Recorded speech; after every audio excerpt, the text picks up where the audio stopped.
साहेब आज नगरपालिका नगरपंचायत निकालानंतर काही प्रमुख वृत्तपत्रांनी त्यांच्या मथळ्यात म्हटलं आहे की महाराष्ट्रात भाजपच धुरंधर अशा पद्धतीची हेडलाईन्स आहे. बघा, धुरंधर हे पात्र जे आहे, या पात्राविषयी तुम्हाला कल्पना आहे. हे फुगवलेलं पात्र आणि सुजवलेलं पात्र आहे, काल्पनिक पात्र आहे.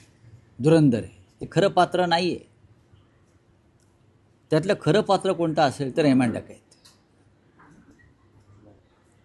हे त्यातलं खरं पात्र आहे. आता भारतीय जनता पक्षाला मुंबईची लॅरी करायची असेल,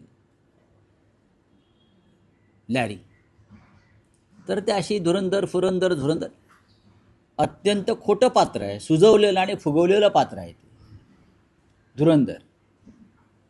या देशामध्ये धुरंधर कोण, महाराष्ट्रात धुरंधर कोण, हे भाजपा ठरवू शकत नाही, जनता ठरवेल. आणि ज्या बनावट पद्धतीनं कालचे निकाल लावले गेले, जे बिहारमध्ये झालं तेच काल नगरपालिका निवडणुकात झालं. बाकी काय, मी कालच्या नगरपालिका निवडणुकांची तुलना ही बिहारच्या निकालाशी करतो.